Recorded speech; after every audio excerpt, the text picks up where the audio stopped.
Hello everyone, welcome to my channel. Let's start. जैसा कि आपको दिख रहा होगा टॉपिक तो आपने पढ़ ही लिया होगा टाइटल में।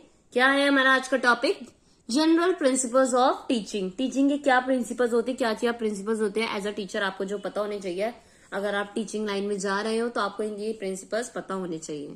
तो उन्हीं प्रिंसिपल्स को हम डिस्कस करेंगे आज की इस वीडियो में। जो जनरल प्रिंसिपल्स है टीचिंग के, there are some general principles of teaching that have emerged from the general experiences, traditions and new researches in the field of education and pedagogy। ये प्रिंसिपल्स कहाँ से लिए गए हैं? रिसर्चेस की गई है और कई सारे एक्सपीरियंसेस से ट्रेडिशंस को नोट आउट करते हुए ये कुछ एजुकेशन फील्ड को ध्यान में रखते हुए पेडागोजी को ये कुछ प्रिंसिपल्स बनाए गए हैं। तो first principle as you can see, principle of planning, जो कि सबसे इंपॉर्टेंट है। अगर आप कोई भी चीज पढ़ाने जा रहे हो, कुछ भी करने जा रहे हो, उसके लिए प्लानिंग सबसे इंपॉर्टेंट है। अगर आप प्लानिंग करोगे तभी वो चीज सक्सेस हो पाएगी, तभी उस गोल को आप अचीव कर पाओगे। तो principal of planning, the desired goal in a teaching eight may be achieve smoothly and effectively through proper planning. जो आपका मेन गोल है टीचिंग में, वो तभी आप अचीव कर पाओगे स्मूथली इफेक्टिवली जब आप प्रॉपर प्लानिंग करोगे।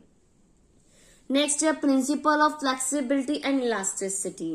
मीन्स आपका जो कंटेंट है उसमें फ्लेक्सिबिलिटी होनी चाहिए। ऐसा नहीं बहुत रिजिड है, जो स्ट्रिक्टनेस होगा फिर बाउंडेड हो कि ऐसे ही चलना है।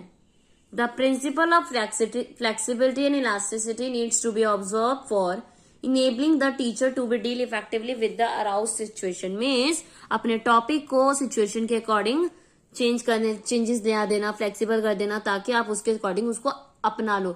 ये नहीं कि आपने जैसा सोचा एज इट इज मैंने ये करना है, वो करना है, वो करना है, उसके अकॉर्डिंग बस आप कराते जा रहे हो। नो, आपके स्टूडेंट्स जो है क्लास में बैठे हैं वो अटेंटिव है नहीं, उनके माइंडसेट को, उनके थॉट लेवल को, वो कितना अटेंटिवली आपको आंसर्स दे रहे हैं, नहीं दे रहे, एक्टिवली पार्टिसिपेट कर रहे हैं, नहीं कर रहे, उसके अकॉर्डिंग आपको अपने फ्लेक्सिबल कर लेना चाहिए टीचिंग को।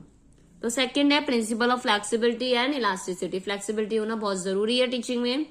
Principal of utilising past experiences, कि जितना हो सके what a teacher teachers should be properly link with the already acquired knowledge and experience. जो आप पढ़ा रहे हो वो कहीं ना कहीं बच्चों के पास्ट एक्सपीरियंसेस से रिलेटेड होना चाहिए। अगर आप कोई ऐसा टॉपिक पढ़ा रहे हो जिसके बारे में बच्चों को कुछ भी नहीं पता, बिल्कुल अननोन है, बच्चे उससे अवेयर ही नहीं है, तो बच्चे समझ नहीं पाएंगे। अगर आप उसी को लिंक करोगे उनकी प्रीवियस नॉलेज से कोई भी टॉपिक पढ़ाते हुए, तो वो जल्दी समझ पाएंगे और जो टॉपिक है उसको समझने में उन्हें हेल्प मिलेगी। तो पास्ट एक्सपीरियंस, पास्ट नॉलेज को, एक्सपीरियंस को यूज करते हुए आप कंटेंट शेयर करें। प्रिंसिपल ऑफ चाइल्ड सेंटर्डनेस, की teaching is aim to bring about desirable changes in behaviour of a child. जो भी आप टीचिंग कर रहे हो उसमें सबसे मेन इंपॉर्टेंट क्या है? चाइल्ड को सेंटर रखते हुए होनी चाहिए पढ़ाई।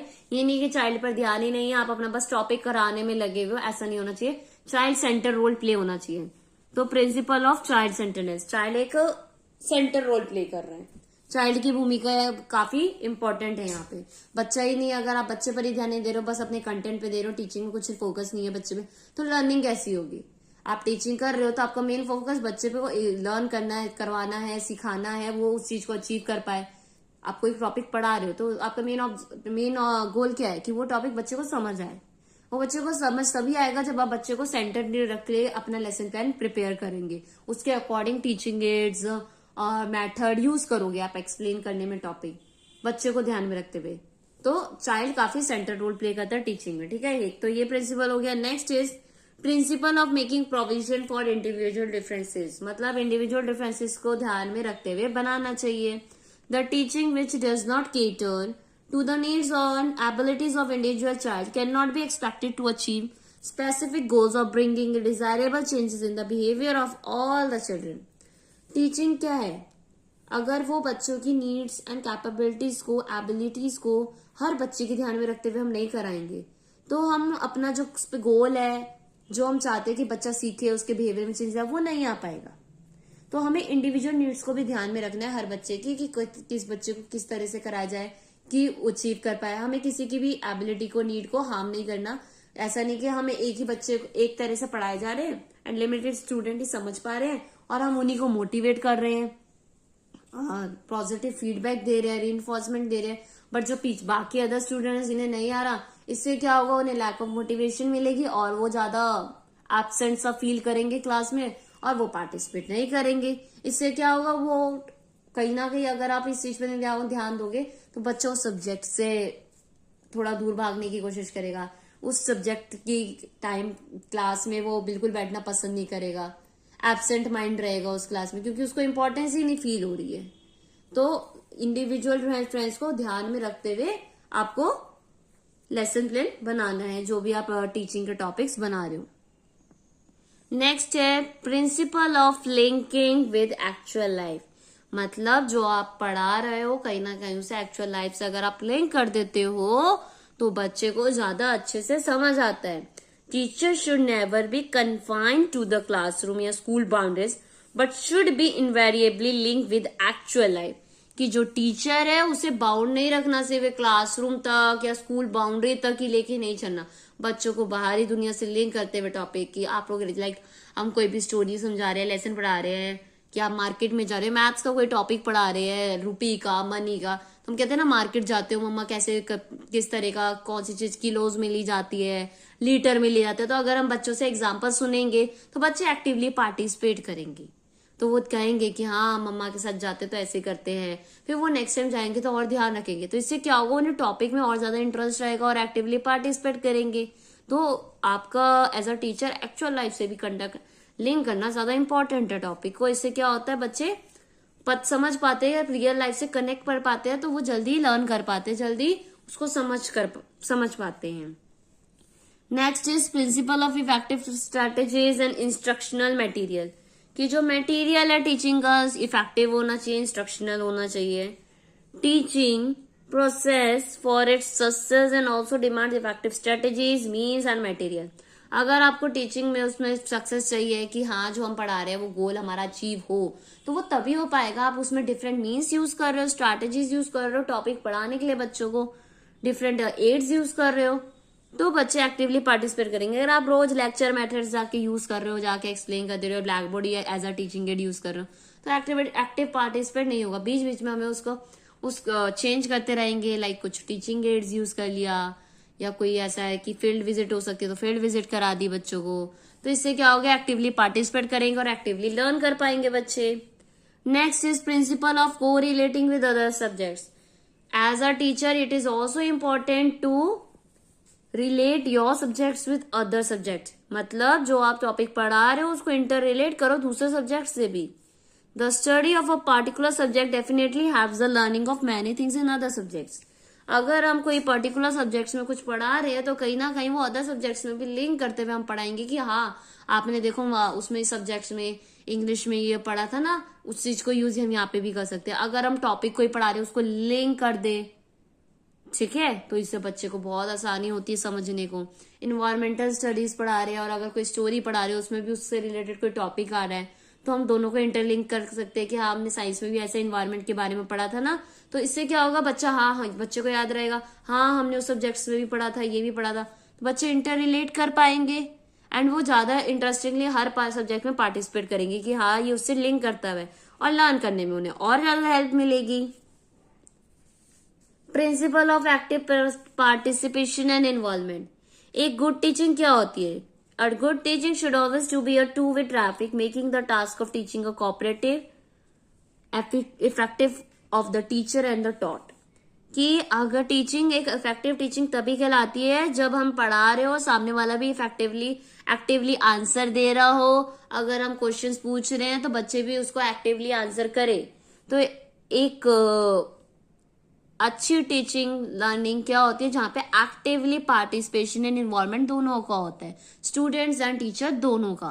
ऐसा नहीं कि सिर्फ टीचर ही बोले जा रही है बच्चे आंसर ही नहीं दे रहे, तो उस टीचिंग में क्या मजा आएगा। वन वे कम्युनिकेशन हो रही है उसमें, चाहे बच्चे को समझ आ रहा है नहीं आ रहा, आप आए अपने अपना लेसन प्लान बताया समझाया, बस आपने अपना मेन मोटिव पूरा करा कि आज मुझे ये टॉपिक पढ़ाना था, आपने पढ़ा दिया, बट बच्चे को समझ आया ही नहीं, आपका ये जो गोल था वो तो अचीव हुआ ही नहीं। तो एक्टिवली पार्टिसिपेशन होगा तभी वो आप अचीव भी कर पाओगे, इफेक्टिवली बच्चे आंसर देंगे तभी वो समझ भी पाएंगे टॉपिक को। आपको भी पता चलेगा कि हाँ बच्चे कितना पार्टिसिपेट कर रहे हैं, कौन सा बच्चा कितनी एक्टिवली आंसर दे रहा है, कौन से बच्चे को थोड़ा समझ नहीं आ रहा। तो ये करना भी बहुत जरूरी है। Next is principle of conductive environment and proper control. एक कंडक्टिव प्रॉपर कंट्रोल होना चाहिए आपके इन्वायरमेंट में। The role of conductive and effective management or control of the teaching learning situation can never be divided in any teaching। तो ये जो proper control and conductive environment भी जरूरी है टीचिंग लर्निंग सिचुएशन में। इसको हम किसी भी टीचिंग में डिवाइड नहीं कर सकते कि अलग से। नो, अगर आपका एनवायरनमेंट में बच्चे ही नहीं एक्टिवली पार्टिसिपेट कर रहे हैं या आपकी लर्निंग में, तो वो आप जो पढ़ा रहे हो उसका कोई मतलब नहीं बनता। फिर आपका बच्चे जब actively participate, as a teacher आपको बच्चों का इन्वायरमेंट को कंडक्ट क्रिएट करना पड़ता है ताकि बच्चे उसको लोग उसके टॉपिक्स में पार्टिसिपेट करें, एक्टिवली एंगेज हो। तो उससे पहले हम कई बार क्या करते हैं, बच्चों की प्रीवियस नॉलेज टेस्ट करते हैं, कुछ क्वेश्चंस पूछेंगे ताकि वो अटेंशन दे, क्योंकि प्रीवियस नॉलेज के क्वेश्चंस उन्हें के आंसर्स उन्हें आते होंगे।